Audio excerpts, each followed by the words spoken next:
श्री गुरुवे नमः। सर्वे भवन्तु सुखिनः, सर्वे सन्तु निरामया, सर्वे भद्राणि पश्यन्तु माँ कश्चित् दुख भाग भवेत्। मित्रों, आप सबका अभिनंदन है और स्वागत है। आज मैं चर्चा करता हूँ स्वचालित वाहन, सेल्फ ड्राइविंग कार या बिना ड्राइवर वाली गाड़ी के संबंध में। मित्रों, जो सेल्फ ड्राइविंग कार्स हैं, सेल्फ ड्राइविंग व्हीकल्स हैं, वो कैसे काम करते हैं, कैसे चलते हैं, बिना ड्राइवर के कैसे चलते हैं, उसके बारे में हम सामान्य चर्चा करेंगे। मित्रों, सबसे पहले तो मैं चर्चा करता हूँ कि मानव से त्रुटि होना स्वाभाविक है और बढ़ते हुए एक्सीडेंट, बढ़ती हुई दुर्घटनाओं को दृष्टिगत रखते हुए मानव रहित या चालक रहित वाहन का उपयोग यदि किया जाता है तो दुर्घटनाओं में बहुत हद तक नियंत्रण किया जा सकता है। अब जो चर्चा करते हैं कि मानव रहित या ड्राइवर रहित स्वचालित गाड़ियां किस तरह से चलती हैं, तो उसके लिए समझना होगा ड्राइवरलेस कार को मानव चालक के बजाय कंप्यूटर प्रोग्राम द्वारा नियंत्रित किया जाता है। इसको चूँकि कंप्यूटर के प्रोग्राम द्वारा नियंत्रित किया जाता है, अतएव इसमें त्रुटि की संभावना कम होती है, तो एक्सीडेंट के चांसेस इसमें कम हो जाते हैं। अपने आसपास की दुनिया को देखने के लिए कैमरों और इलेक्ट्रॉनिक सेंसर का उपयोग किया जाता है। इसमें कैमरे लगे हुए होते हैं और सेंसर लगे हुए होते हैं जो आने वाले वाहन, आने वाले ऑब्जेक्ट को कैमरे से लेकर पढ़ते हैं और उसको कंप्यूटर के आधार पर उसको तो उसमें ड्राइव करते हैं। सड़क, ट्रैफिक संकेत, अन्य कारों और पैदल चलने वाले जैसी चीज़ों का पता लगाया जाता है। कंप्यूटर वैज्ञानिक कंप्यूटर प्रोग्राम लिखते हैं जो कार को बताते हैं कि उसे क्या करना है। तो स्वचालित वाहन है वो कंप्यूटर बेस्ड वाहन है और कंप्यूटर गाइडेड वाहन कहना चाहिए उनको, और मानव रहित हैं। अब इनका इतिहास, इनका विकास कैसे हुआ, इसके बारे में थोड़ी सी चर्चा करते हैं। स्वायत्त वाहन प्रौद्योगिकी का जो विकास है, इतिहास है, कुछ इस तरह से मिलता है कि पिछली सदी में स्वायत्तता के साथ कई प्रयोग हुए हैं। जीएम की 1939 की प्रदर्शनी में नॉर्मन बेल गेडेस ने यह बनाया, जिसे पिछली स्वचालित या पहली स्वचालित कार कहा जा सकता है। उन्होंने सड़क पर लगे चुंबकीय धातु के स्पाइक से उत्पन्न रेडियो नियंत्रित विद्युत चुंबकीय क्षेत्र द्वारा निर्देशित एक इलेक्ट्रिक वाहन ईवी प्रस्तुत किया। 1995 में नवलव 5 एक स्वायत्त वाहन पिट्सबर्ग से सैन डिएगो तक से तट तक चला।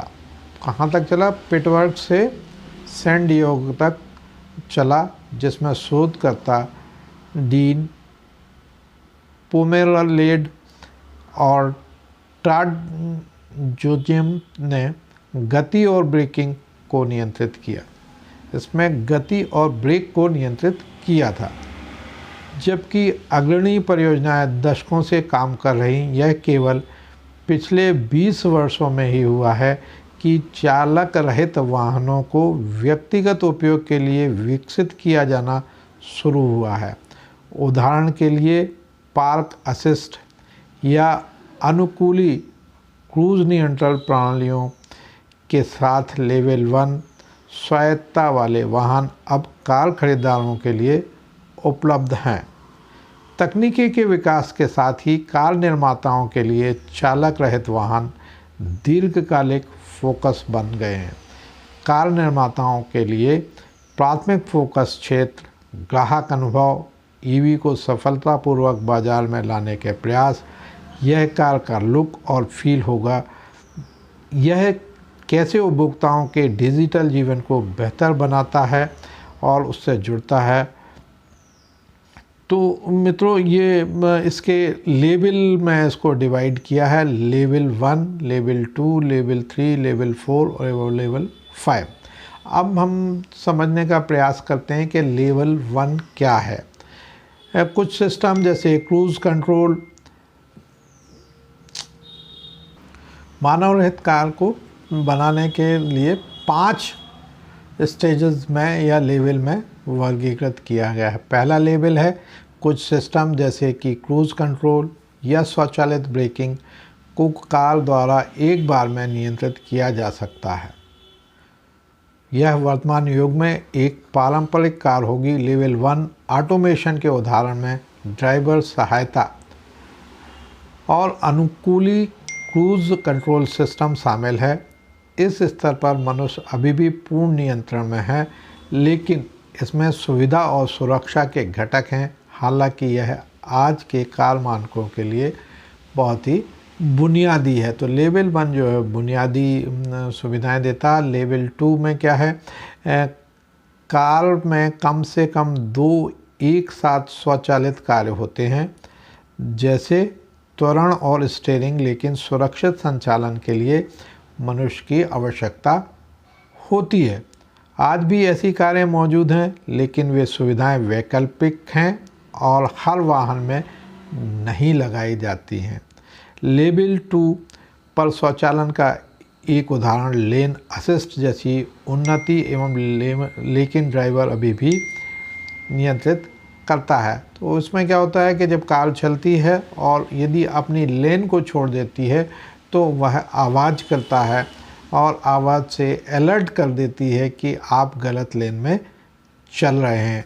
तो जब आप गलत लेन में चलते हैं तो वो अलर्ट आपका आ जाता है और तत्काल आप उसमें अपना सुधार करते हैं। और लेवल 3 क्या है? लेवल 3 में जैसे ऑडी A8 सेडान की AI ट्रैफिक जाम पायलट प्रणाली है, जहां पर वो बताती है कि आगे कहां पर जाम लगा हुआ है। यह अभी भी अमेरिका और अन्य देशों में स्वीकृति के चरणों में ही है। मानव चालक से क्या अपेक्षा की जाती है?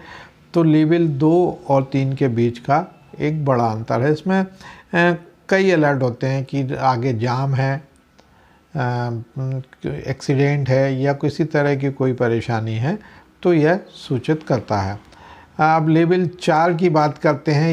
यह कार कुछ ड्राइविंग परिदृश्यों में पूरी तरह से स्वायत्त है, हालांकि अभी सभी में नहीं। वर्तमान में इस तरह के वाहन केवल परीक्षण एवं अनुसंधान में चल रहे हैं।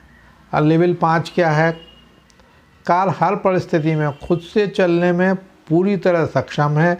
लेवल 5 पूरी तरह से स्वचालित वाहन को दर्शाता है, जहां वाहन किसी भी परिस्थिति में सभी ड्राइविंग फंक्शन कर सकता है। चाहे तो ड्राइविंग की जिम्मेदारी ले सकता है, लेकिन यह जरूरी नहीं है। लेवल 5 का अंतिम लक्ष्य सड़क पर चलते हुए हर वाहन को पूरी तरह से स्वचालित बनाना है। मित्रों, मैं आपको स्वचालित वाहन की, ड्राइवरलेस कार की सैर भी कराऊंगा। और सैन फ्रांसिस्को में वेमो जो कंपनी है, टेस्ला की कार जो है, टेस्ला स्वचालित वाहन चला चुकी है और इसको मार्च 2024 से यह चलाई जा रही है। तो ये गाड़ियाँ राजमार्ग पर अभी ड्राइवरलेस कारें नहीं हैं, लेकिन निकट भविष्य में इसमें बदलाव होने की संभावना है। ड्राइवरलेस कारें लोगों के घूमने के तरीकों में बदलाव लाने के लिए हैं। स्वायत्तता स्वचालन हमारे जीवन के अधिकांश पहलुओं को प्रभावित करेगा। हम कैसे यात्रा करते हैं, कैसे रहते हैं, यह हम कैसे काम करते हैं, चूँकि यह एक जीवन शैली परिवर्तन है। इसलिए कार कंपनियां गतिशीलता का एक पहलू और वे स्टार्टअप सरकारें और अन्य क्षेत्रों जैसे अन्य हितधारकों के साथ सहयोग करेंगी। इस तरह ड्राइवरलेस कारें समाज के लिए सकारात्मक बदलाव ला सकती हैं, जैसे कि वृद्ध जनसांख्यिकी के लिए गतिशीलता में वृद्धि, बेहतर पहुंच और जीवाश्म ईंधन पर निर्भरता की कमी। उपभोक्ता स्वायत्त तकनीक से अधिक परिचित हो रहे हैं क्योंकि नए वाहनों में लेवल 1, 2 की सुविधाएं मानक आधार पर है। ड्राइवर को पार्क करने, क्रूज कंट्रोल को प्रबंधित करने या लेन रहने में मदद करती हैं। तो ऑटो में मेकर व्यावसायिक रूप से व्यवहार लेवल 5 वाहनों के लिए जोर दे रहे हैं। टेस्ला, मैंने आपको बताया टेस्ला आगे बढ़ रहा है और टेस्ला ने लॉन्च कर दी है, यह देखते हुए कि उसके पास पहले से एक ईवी प्लेटफार्म है, वह OEM की तरह है और जनरल मोटर्स एक मुखर ब्रांड है। टेक और OEM साझेदारी व्यस्त और फल फूल रही है। एप्पल, अरोरा, माइक्रोसॉफ्ट और वेमो भविष्य में चालक रहित कारों के लिए जगह बना रहे हैं, आगे बढ़ रहे हैं और इसके अलावा उबर और लिफ्ट जैसी व्यवसाय मॉडल चालक रहित कारों पर निर्भर होंगे, जिसमें गतिशीलता के क्षेत्र में खोजे जाने के लिए एक और रास्ता बढ़ेगा।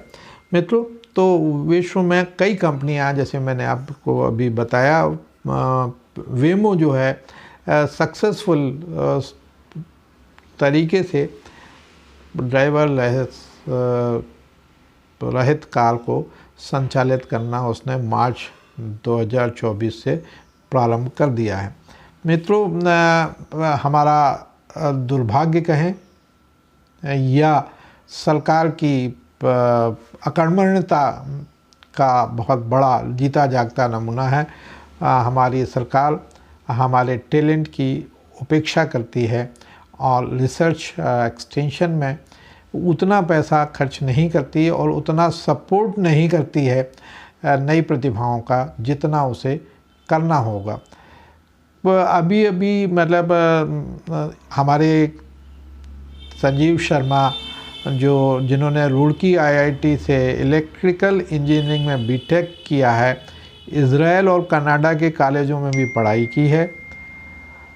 संजीव अपने देश में आकर सड़क दुर्घटनाओं में कमी लाने का सपना है इनका और इसके लिए उन्होंने अपनी खुद की कंपनी शुरू की है और एक सॉफ्टवेयर बनाया है जो कार में लगे सेंसर और कैमरों के जरिए आर्टिफिशियल इंटेलिजेंस से बगैर ड्राइवर वाली कार को कंट्रोल करता है। इसके सेंसर इतने कारगर हैं कि किसी भी गाड़ी या शख्स के सामने आने से गाड़ी खुद ही रास्ते से अनुमान लगाकर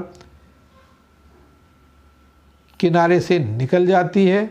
स्वायत्त रोबोटिक कंपनी बनाकर संजीव शर्मा ने 2015-16 से इस जीप का ट्रायल भी शुरू किया है, जिसने 12 कैमरे और कई सेंसर हैं। जीप में लगे कैमरों, सेंसर और GPS के मदद से जीप में लगे सॉफ्टवेयर को एक विजुअली एवैल्यूएशन डाटा पहुंचाता है, जिससे मैं जीप में लगा सॉफ्टवेयर गाड़ी के आसपास की 3D मैप बना लेता है और गाड़ी सामने मौजूद दूसरी गाड़ियों या इंसानों को आकलन कर खुद ब खुद आगे चलती रहती है। मित्रों, संजीव की बात माने तो 2015 में कंपनी स्टार्ट की और साल 2021 में उन्होंने इस प्रोजेक्ट के ट्रायल के लिए $3 मिलियन की ग्रांट मिली। अब तक वो करीब 50,000 किलोमीटर तक गाड़ी चलाकर ट्रायल कर चुके हैं। इंजीनियर संजीव का मानना है कि इस साल तक वे पूरी तरह से इस ट्रायल को पूरा कर लेंगे। मैं आपको बता दूं, संजीव शर्मा की ट्रायल पूरी हो चुकी है और संजीव के इस स्टार्टअप्स में देश विदेश की कई कंपनियां भी रुचि दिखा रही हैं और जल्द ही वेस्ट सेंट्रल रेलवे भी संजीव के इस प्रोजेक्ट को काम में ले सकता है ताकि रेलवे की सुरक्षा की दृष्टि से इसे लागू किया जा सके।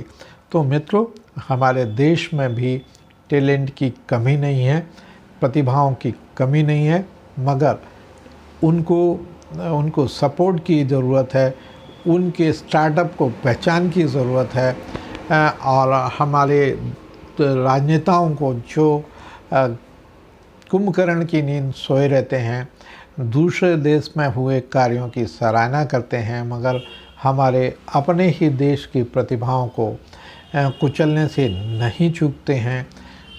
तो मित्रों, हमारे जो आईआईटी रुड़की के पास आउट संजीव शर्मा जी हैं, उन्होंने बड़ी सफलतापूर्वक कार जीप को चलाया है और 50,000 किलोमीटर से ज़्यादा बिना किसी एक्सीडेंट के, बिना किसी दुर्घटना से कि वो चलाने में सफल हुए हैं। उन्होंने ट्रायल दे दिया है, परंतु हम जो है इसको रोड पर लाने पर में पिछड़ गए हैं और हमसे पहले टेस्ला की वेमो जो है सैन फ्रांसिस्को की सड़कों पर चल रही है। मित्रों, एक चीज़ और है कि अभी इसमें स्टीयरिंग है और जब ड्राइवर की ज़रूरत नहीं है और मानव रहित गाड़ी है तो फिर स्टीयरिंग की क्या ज़रूरत। तो इस पर भी विचार किया जा रहा है और आने वाले समय में कार से या वाहन से स्टीयरिंग भी ख़त्म हो जाएगी और ये भविष्य में देखने को नहीं मिलेगी, क्योंकि कंप्यूटर गाइडेड है, कंप्यूटर से चल रही है। तो स्टीयरिंग यदि बाहर नहीं भी है तो स्टीयरिंग का कोई औचित्य नहीं रहता है। मित्रों, हम शासन प्रशासन के समक्ष यह ज़रूर कहना चाहेंगे कि वो हमारे देश की प्रतिभाओं का, संजीव शर्मा जैसे लोगों ने जिन्होंने इस दिशा में काम किया है, उनके ज्ञान का उपयोग करके देश की उपलब्धियों को अपने देश के नागरिकों के समक्ष रखने में अपना सहयोग दें। और उनकी मैं बहुत बहुत सराहना करता हूँ। संजीव शर्मा जो भोपाल के निवासी भी हैं, उन्होंने बहुत अच्छा काम किया है। तो मित्रों, आइए मैं आपको दिखा